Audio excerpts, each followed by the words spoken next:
my men, and you're hiding me in an office like you just buried me! I'm an officer, goddammit! We just don't want a scandal, Lieutenant. After listening, subscribe, like, and leave a comment before continuing. My name is Alexandra Parker. I am 26 years old, and I am an officer in the United States Army. I was born and raised on a small ranch in the state of Montana, among endless meadows and mountains. My parents raised me to love my country and to respect honor and hard work. My father, a former Marine, taught me to shoot a rifle before I ever learned to drive. My mother, a nurse by profession, taught me to care about people and never be afraid of pain. Since childhood, I have been on the short side, only 168 centimeters, about 5 feet 6 inches, but I am extraordinarily stubborn. If I fell off a horse, I got up, wiped away the tears, and tried again. That was my father's lesson, and I carried it through my whole life. My shoulders are square and my posture straight, the way a rider's should be. My skin is sun-browned, and my palms carry fine calluses from reins and weapons. Gray-green eyes look straight at you without the habit of glancing away. My wheat blonde hair is usually braided tight under a cap. A dusting of freckles crosses my nose after a summer in the sun. My movements are spare and efficient. My voice is low and even, with that unmistakable command tone that makes people listen. I am meticulous in uniform, but I keep a small piece of home with me. My father's old leather belt and a pair of scuffed cowboy boots for long roads. I had dreamed of joining the Army since high school. I remember being 16, standing at the mirror in a uniform I had borrowed from my father, imagining the day I would wear my own for real. My classmates only laughed back then. War is no place for a girl, some of them said. Every snicker only made me more determined. I threw myself into sports cross-country, swimming, even boxing to prove I was every bit as strong as the boys. When I turned 18, despite my mother's tears and my father's quiet worry, I signed the papers and entered a military academy. Training was a hard trial. On the parade ground and in the classroom, they drilled us until we were soaked with sweat, teaching discipline and leadership. I was one of the few female cadets, and some instructors and classmates were skeptical at first. I heard the whispers behind my back. "She won't last long. Why is she doing this? There are easier jobs." Those remarks only stoked my stubbornness. I answered not with words, but with results. At the range, I shot better than many of the guys. On forced marches, I gritted my teeth and ran, even when my legs were shaking from exhaustion. One night during land navigation, I got lost in the woods with 2 classmates. The guys panicked and started arguing, but I remembered my father's lessons, calmed them down, and reoriented us by the stars and the map. We made it back to base at dawn, muddy, spent, but on time. From that morning on, those 2 never doubted me again. After graduating from the academy, I commissioned as a 2nd lieutenant and joined an infantry unit. It was one of the first companies in our army where a woman would command a platoon on equal footing with men. At first, my soldiers found it strange to see a short woman with a hard gaze standing in front of them. A few tested me edging up to the line with their jokes or showing open skepticism. I decided that respect does not come automatically with the bars on your shoulders. You have to earn it. So I worked right alongside them. If they were doing push-ups on the parade ground in full kit, I dropped and pushed beside them. If they humped rucks weighing 30 kilograms on a ruck march, I shouldered the same weight. I listened to seasoned sergeants and did not hesitate to admit my mistakes. Slowly, the ice of doubt began to break. The soldiers started to see me as one of their own, one of the guys, they joked, even though I was a woman. On the range and in the field, we became a single team. 2 years into my service came the day our unit was sent to a hot spot. I knew this moment would come sooner or later, my baptism by fire. I felt that mix of excitement and fear, but I was ready to test my mettle for real. We received orders to deploy to Afghanistan as part of a peacekeeping mission. The briefing said the area was relatively calm by then, though all of us understood that lurking danger could strike anywhere, anytime. Saying goodbye to my parents before the flight, I hid my fear behind a smile. My father hugged me hard and said, "Remember who you are. You're a fighter. Come back with victory." My mother cried, but she held herself steady, unwilling to show weakness. I promised myself I would not let them down and that I would return. Afghanistan met us with a dry, scorching wind and mountains on the horizon like ghosts. Our base sat near a small village in Kandahar province. The first weeks passed relatively quietly. We set up camp, built relationships with locals, and patrolled the nearby roads. I quickly understood that combat duty is not just firefights. It is the grind of daily hardship, the heat pushing close to 50 degrees Celsius, dust in your food and water, sleepless nights on guard. My soldiers joked that our worst enemy was dehydration. I joked right back that I was ordering everyone to drink, even when they did not feel like it, and I led by example, draining canteen after canteen. Still, the tension kept building under the surface. We knew there were Taliban fighters operating in the area, men who did not intend to tolerate our presence. A few times our patrols found improvised explosive devices buried in the road. Thankfully, our out techs got to them in time, but we all knew sooner or later we would make contact. One August morning, our platoon received a tasking to recon the green zone along a small river nearby. I led a team of 15 soldiers. We moved toward the grove that ran along the water, scanning every bush. The sun was already biting, the body armor chafed my shoulders, sweat ran down my back, but I was more focused than ever. Suddenly, a burst of gunfire, the rounds hissed overhead. We dove for cover at once, some behind rocks, some into an irrigation ditch. I pressed my back to the cracked trunk of an old willow and shouted into the radio, "Everyone take cover, we're taking fire from the north." My heart was hammering up in my throat, but my voice stayed firm. The firefight exploded. Shots pummeled our ears, dirt rained down from the ditch wall above my head. "Second platoon, copy. We're in an ambush. Coordinates." I yelled into the handset, trying to shout over the shooting. Before I could finish, a blast went off close by. The ground jumped, my ears rang, and dust blinded me for a moment. Something sharp bit into my face. Mine or grenade flashed through my mind. When my hearing came back, I realized people were screaming. "Lieutenant, we've got wounded," Sergeant Gomez's voice carried from somewhere off to my left. I peeked around the tree and saw a soldier just a few yards away, writhing, hands clamped to his belly. Blood seeped between his fingers. It was Private Brian McNeil, one of the new guys, always a smiling kid from Texas. Now his face was white, his eyes wide with fear. A few steps beyond him, another soldier, Frankie O'Connor, had pitched forward into the ditch. I could not tell if he was alive. Without thinking, I yelled for 2 soldiers to lay down covering fire and lunged forward toward the wounded. Rounds buzzed, stripping bark from the trees. Half crawling, half running, I reached McNeil, grabbed him under the arms, and dragged him back toward cover. He groaned through gritted teeth, but helped as best he could, pushing with his legs. "Almost there, Brian, hang on," I shouted, though my voice was tearing from the strain. I hauled Brian behind a rocky outcrop and slapped a bandage onto his wound, hands shaking. One thought flashed: I have to get Frankie. I looked around. Frankie lay still. He seemed unconscious or worse.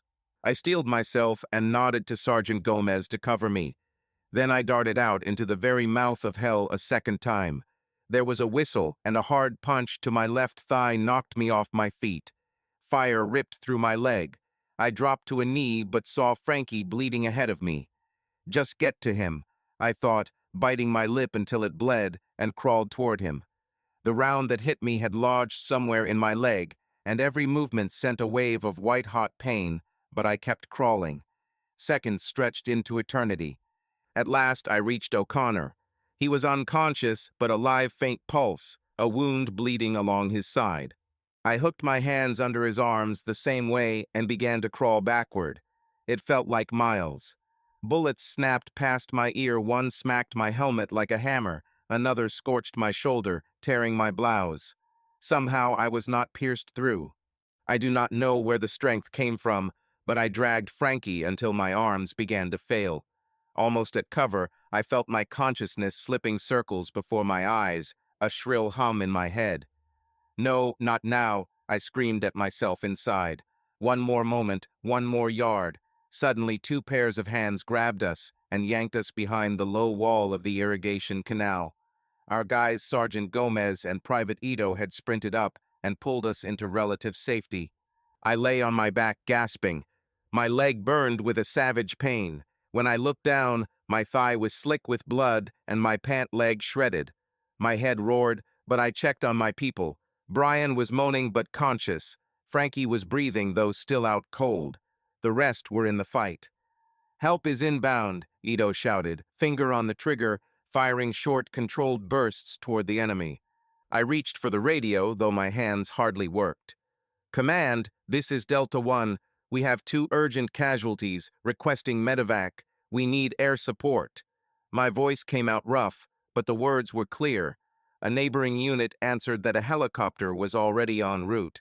The firefight dragged on for what felt like forever. They were pressing us from 2 sides.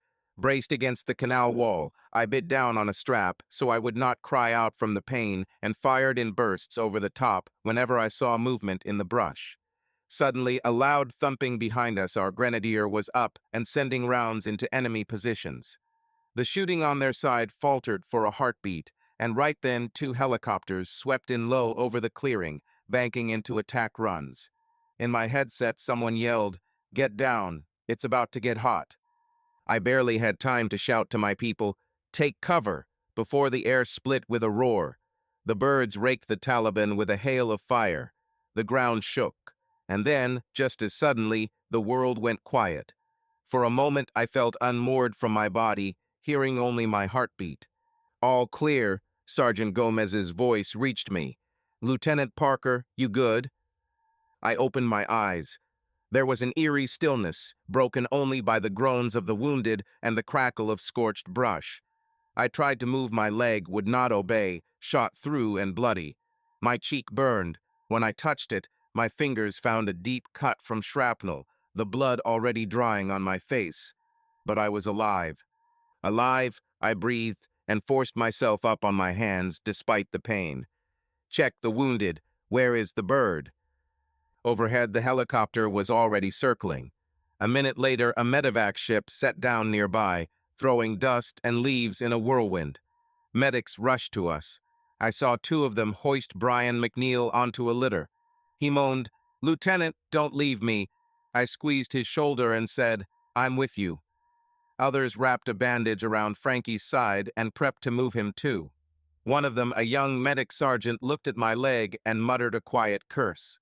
Blood poured from the wound, soaking a makeshift tourniquet. By then, my head was swimming. They loaded us aboard one by one. Someone pushed pain meds, and sounds faded into a hum. The last thing I remember from that bloody morning was Sergeant Gomez's face, blackened with soot and lined with worry, leaning over me. He was shouting something over the slap of the rotors, but I could not make it out. I only felt him press something into my palm, the platoon patch, probably torn off in the fight. I managed a weak smile and clenched the patch tight in my fist like a small talisman.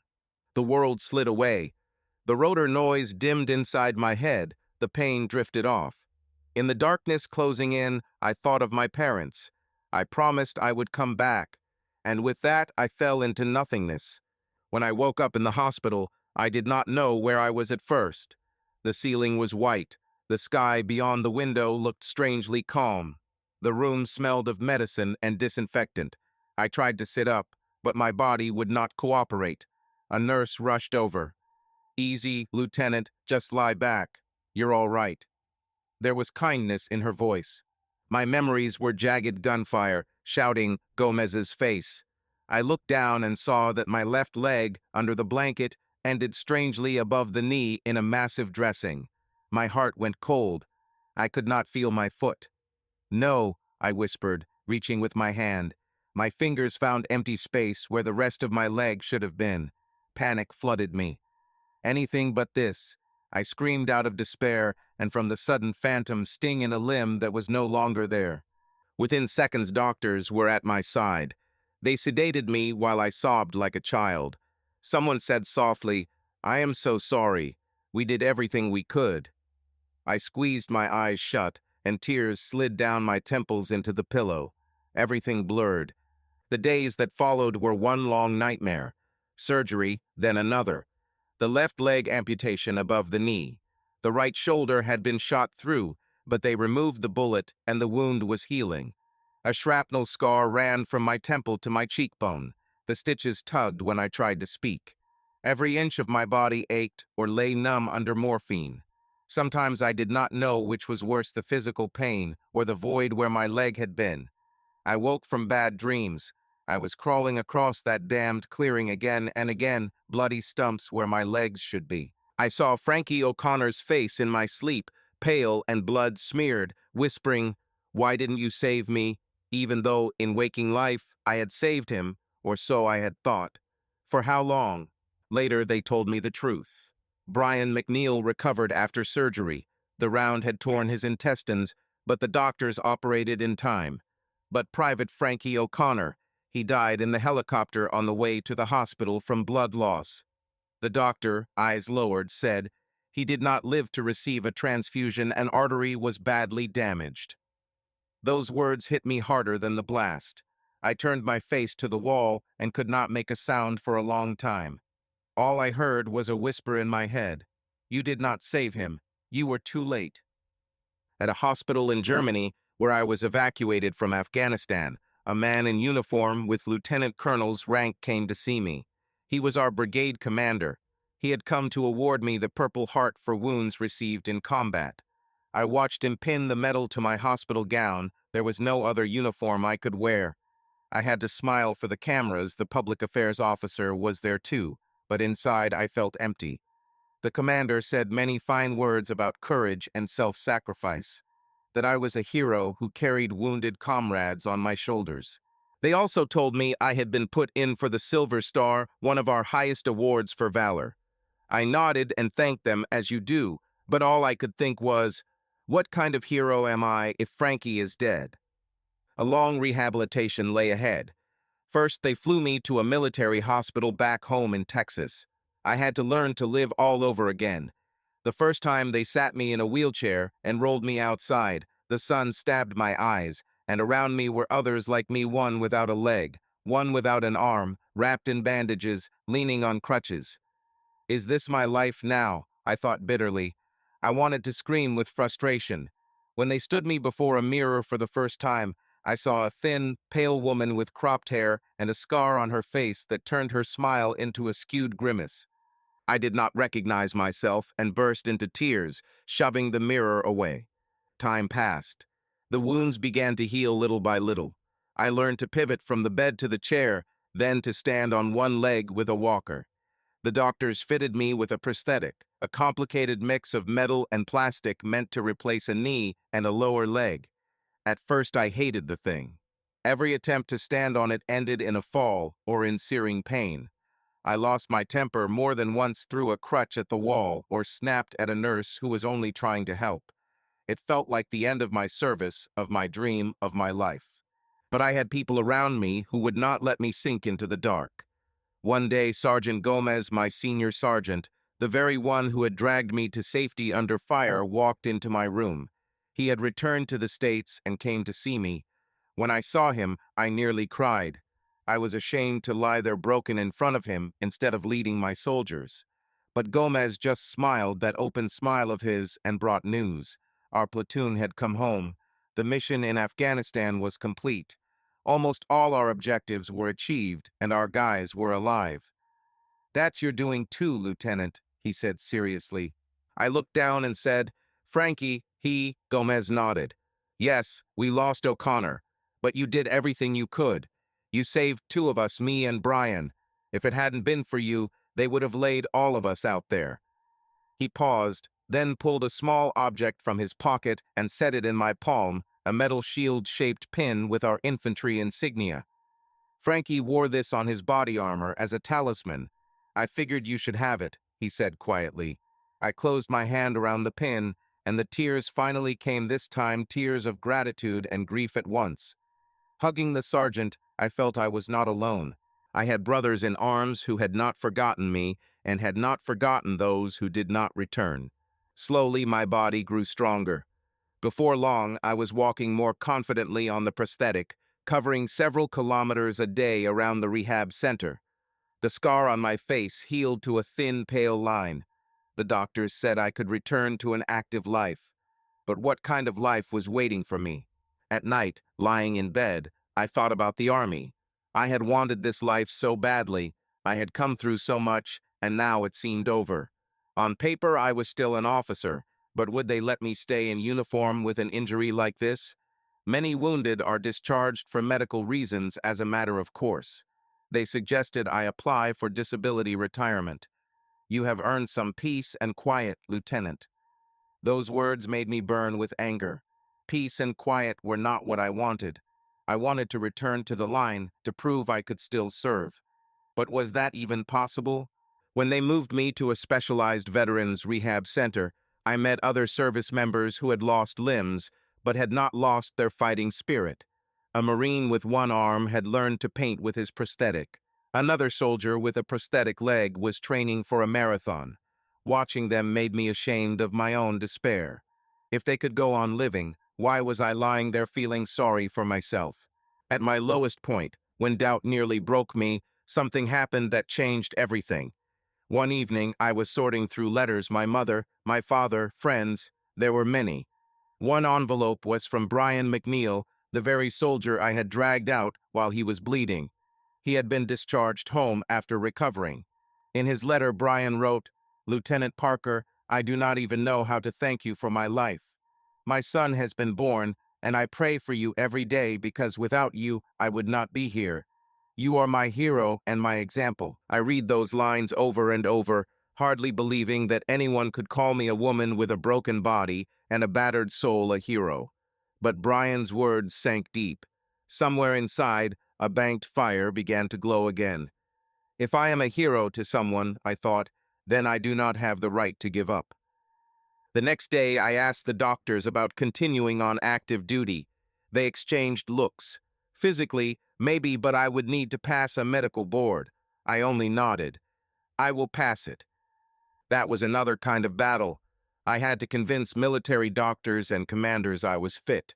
I ran timed cross-country with the prosthetic, qualified on the range, practically slept with that damned metal leg so I could learn to move as one with it. After months of boards and reviews, they finally found me fit for continued service under what they call a limited duty status. That meant I could stay in the Army, though perhaps not on the very tip of the spear. For me, the main thing was that my dream was still alive. By the time I returned to duty, almost a year had passed since that firefight. A lot had changed in my unit. Another lieutenant was leading my old platoon. They assigned me as an instructor at the Infantry Training Center, preparing new recruits.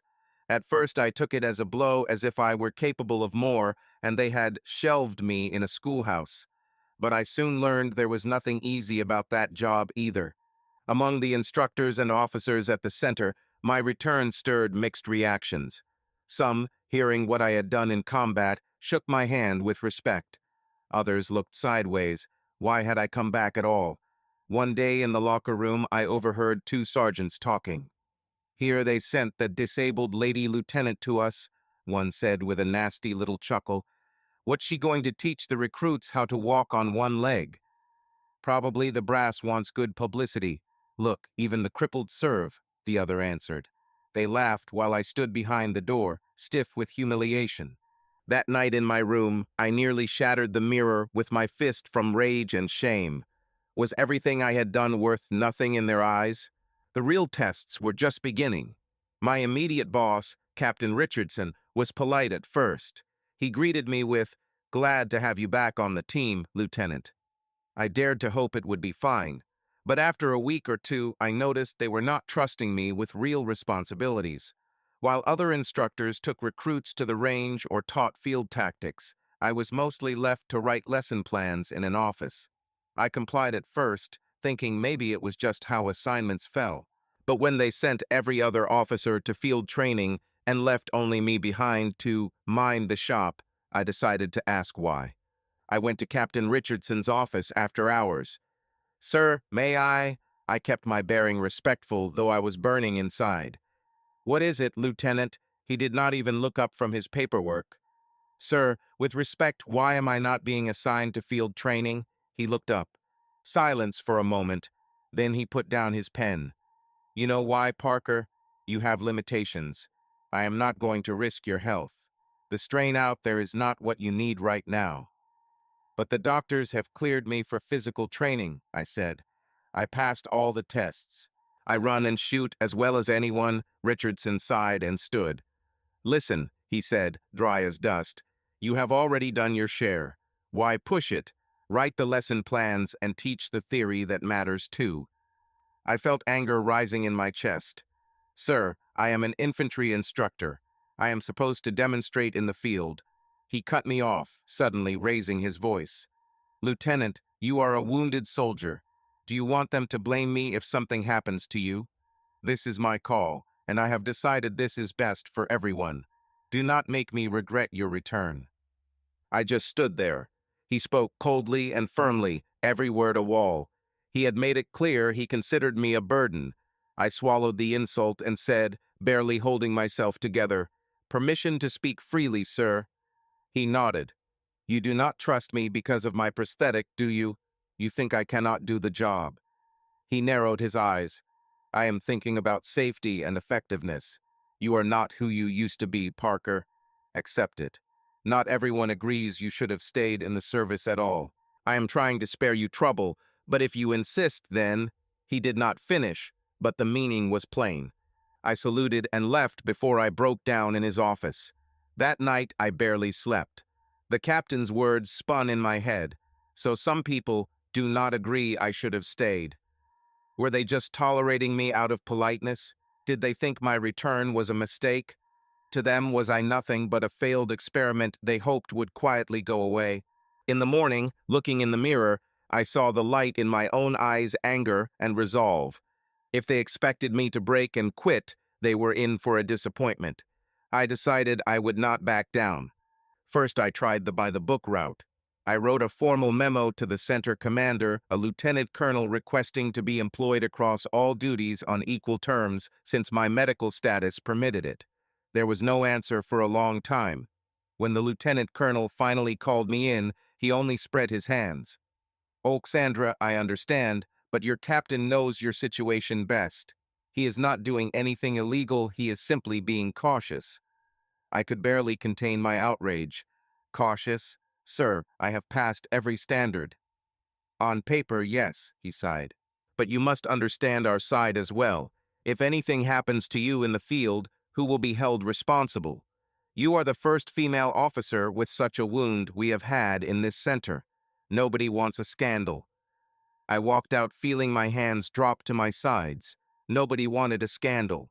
But was it not a scandal to quietly sideline me because of prejudice? That day, I almost gave up. I wanted to stop fighting, do what they told me, let my contract run out, and retire. No more proving anything to anyone. No more insults, just pity. That evening, I called my father. Keeping my voice steady, I told him how hard it was in the new job. He listened without interrupting, then asked, "Do you want to quit, honey?" I do not know, I said. Just remember who you are, he answered quietly. You are a fighter. If you back down now, those people win. But it is your choice. Your mother and I will support you either way. He did not scold or push, he simply reminded me, you are a fighter. After the call, I stared at my prosthetic, the one I sometimes fell asleep wearing after a late shift. My thoughts settled. I knew I could not walk away like this. The next morning at work, I did the thing I had talked myself into all night. I filed an official complaint with Human Resources and Equal Employment Opportunity for discrimination based on disability. My hands were shaking as I wrote, but every word was true. I detailed how I had been removed from my direct duties without justification only because of bias about my condition. The complaint went up the chain. There was no sweeping this under the rug. An administrative investigation began. They interviewed witnesses, those very sergeants I had overheard, my fellow officers, the doctors who had cleared me. Captain Richardson raged at first and summoned me. Trying to torpedo my career, are you? Withdraw this complaint, Parker, while you still can, I answered calmly. I cannot, sir.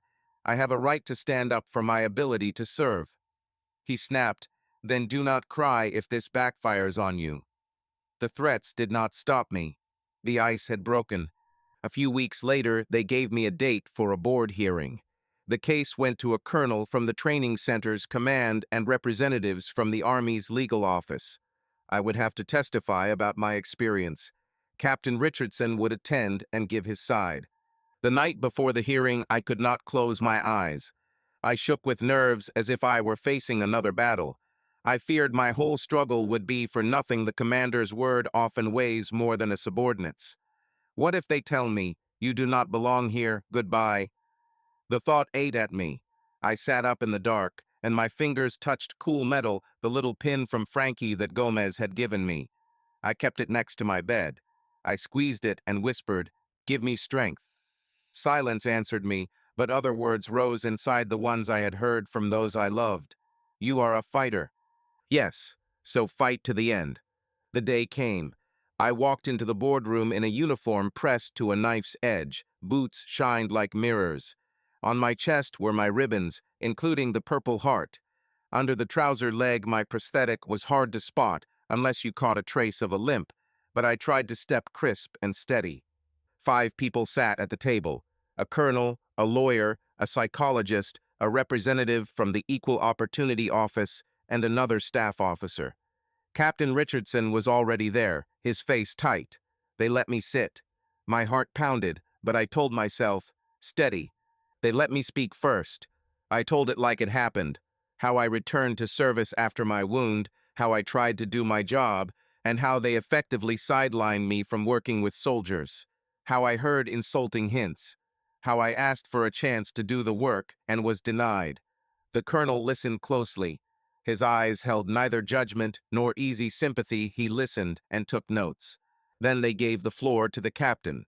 Richardson started in a defensive crouch. He said he had always supported my return, but was concerned for my health, that he believed I needed time to adapt, and therefore shielded me from excessive strain. "My intentions were good, Colonel," he said. One member of the board, the lawyer, I think, asked, "Did you tell Lieutenant Parker she was not who she used to be, and that some people doubted the wisdom of her continued service?" The captain furrowed his brow. Perhaps something like that slipped out in a private conversation, but it was for her own good to help her accept reality and avoid overexertion. I clenched my fists under the table at his slickness. They let me respond. I realized this was my moment. I drew a deeper breath and stood despite the ache in the stump from sitting too long. I spoke calmly, but my voice carried in the quiet room. "Ladies and gentlemen, let me be plain. I am not asking for special treatment. I only want to serve as I did before I was wounded.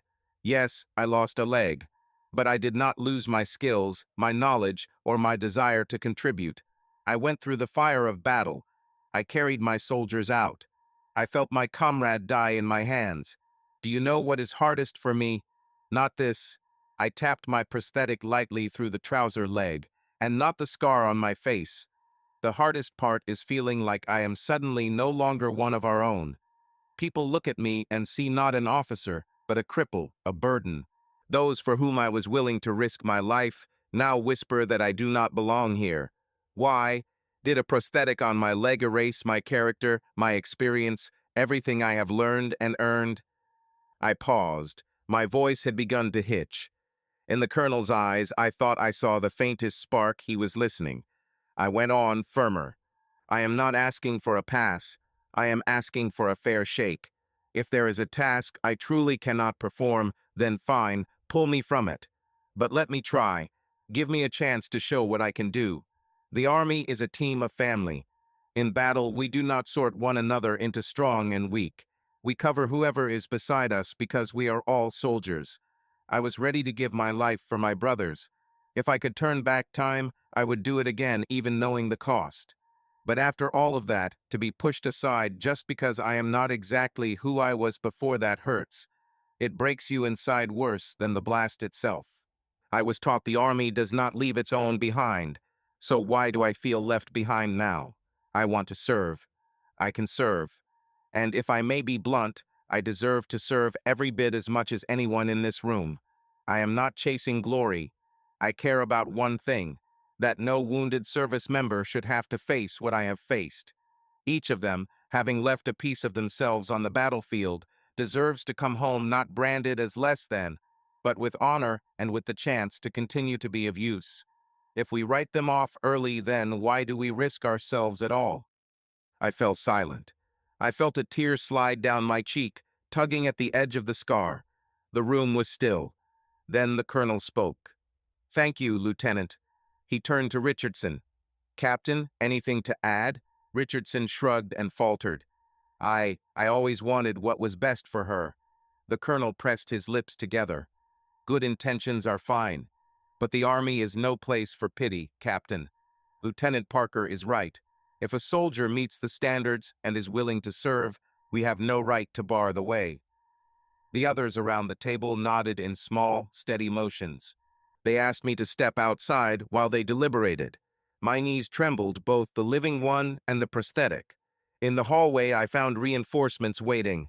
Sergeant Gomez and two of my former soldiers, including Brian McNeil, who had come on a crutch just to be there. I gasped. "Brian, Sergeant, you are here," Gomez smiled. "We could not let you face this alone, Lieutenant." Brian said quietly, "I gave my statement to the board this morning. I told them you are the bravest officer I have ever met." Tears brimmed again, but these were grateful ones. We stood shoulder to shoulder in the corridor like we used to stand in formation. Whatever those people decided behind that door, I had already won because I had not broken, and I was not alone. They called me back in. The colonel announced the decision. I was fully restored to all duties as an instructor. No restrictions other than legitimate medical ones would apply. Furthermore, the board recommended extending my Army contract so I could continue to advance. The colonel issued a reprimand to Captain Richardson for biased treatment. The order was short. Command is to employ Lieutenant Parker to the fullest extent of her specialty. Consider her an example of successful rehabilitation and continued service.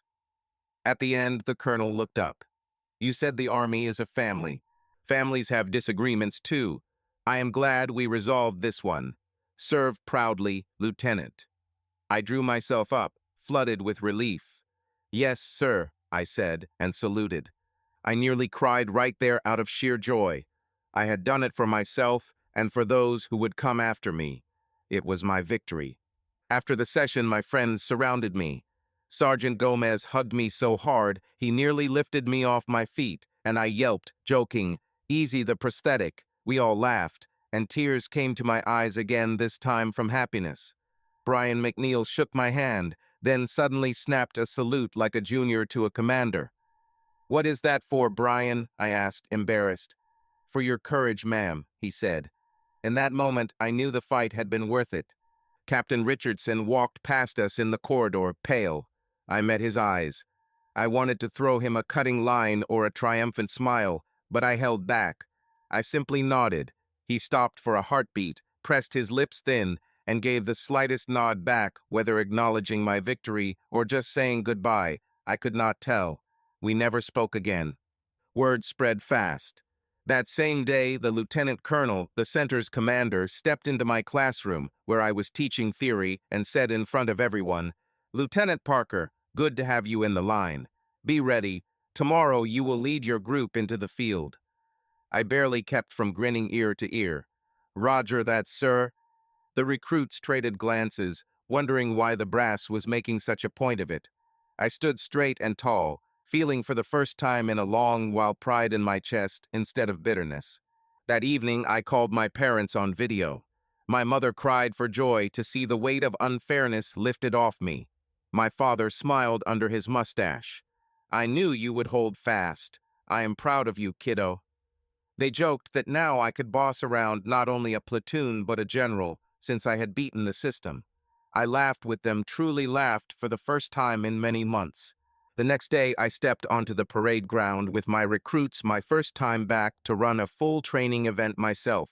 We headed out on a ruck over rough terrain. The sun burned, dust kicked up from our boots. I marched at the front of the column, carrying the platoon guidon. The prosthetic felt heavy, but I did not slow the pace. When someone started to fall behind, I called out, "No slacking, soldier. You are trying to catch me, and I have spare parts for a leg, so you have no excuse." They laughed and pushed harder. I think a few of them noted to themselves, "That lady lieutenant has some serious grit." I will admit, it felt good to see it. During a break, one of the youngest recruits worked up the nerve to ask, "Ma'am, is it true you were awarded the Silver Star?" I met his curious eyes and the eyes of the others. They were all waiting. After a moment, I nodded. "True, but I will wear it on one condition, that each of you earns your own star by your actions. On the battlefield or in life, it does not matter. What matters is being a good soldier and a good human being." They looked at each other, then shouted in unison, "Yes, ma'am." In those words I heard respect the real kind, the kind you earn. That was better than any medal. A few months later, they promoted me to first lieutenant, and before long I was given command of a basic training company. It was a big responsibility, essentially. I became a mentor to 100 young soldiers. The Army also launched a mentorship program for wounded service members. They asked me to represent our center.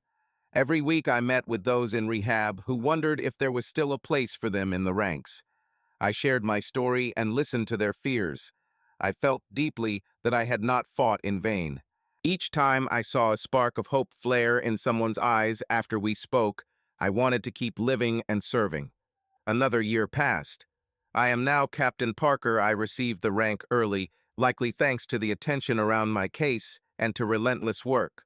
I still serve at the training center, but now I oversee several platoons. A new set of captain's bars sits on my shoulder, and next to my old decorations I wear a small shield-shaped pin, the same talisman of Frankie's that I always carry even on my dress uniform, as a memory and a promise. Today is special. I have been asked to speak at our graduation ceremony. On the parade ground stand hundreds of young soldiers, now full-fledged troops, done with their training. I stand at the microphone and sweep my eyes over the ranks of fresh uniforms. Once, I stood there like that myself, young, full of dreams, a little afraid. Now I have the honor of sending them out with a few words. I speak about the honor of service, about camaraderie, and having each other's backs. I tell them that each of them has chosen a hard path, but the path of a true protector. There will be victories and there will be losses. The most important thing is not to lose yourself or the people you love in the storm of it all. They listen closely, but I see a few glances drop to my prosthetic, which shows between the trouser legs because I do not hide it. "Yes, I am wounded," I say aloud, shifting my tone. "And I am standing here so that you know. No wound can break a person who has a purpose and the support of their teammates. Remember that. Support one another. And never give up, not to the enemy, not to your own hardships." When I finish, the field fills with applause. I salute the graduates, and hundreds of hands rise to caps in return. Tears prick my eyes, but I do not wipe them away. Let them see.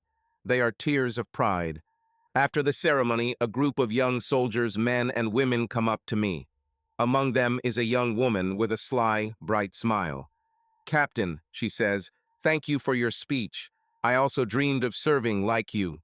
Your story, it means a lot to me."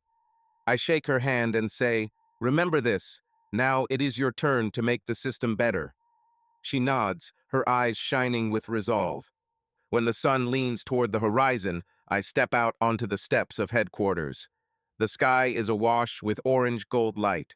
I turn my cap in my hand and breathe in the warm air. Laughter rings out from the parade ground, young soldiers taking pictures, saying their goodbyes before they head out. I close my eyes and rest my hand on the patch over my heart. A soldier's heart that has walked through fire and through the cold of being shut out and has not broken. Once I thought war was the hardest test. Now I know that sometimes the tougher fight is for the right to be yourself among your own. I won that fight too. If it took challenging the system to do it, then that is what needed to be done. I open my eyes. The scar on my face catches the last light of the setting sun. Inside me there is calm and certainty. Ahead of me lies a whole life I nearly lost, and I will not waste it. I lift my cap and set it on my head. Somewhere I hear Sergeant Gomez calling for me to join the group. I smile and walk toward them, limping a little but steady. My step is even assured. I feel that no one looks down on me anymore. They see an officer, a leader, a friend. The sun dips below the horizon. Tomorrow will be a new day, and I will meet it without fear, with faith in myself and in those beside me. I know what I live and serve for, and I know that no wound will keep me from being a warrior to the end. Hit like, and don't forget to subscribe. The next story will be even more intense. But if you are under 18, don't even think about clicking next.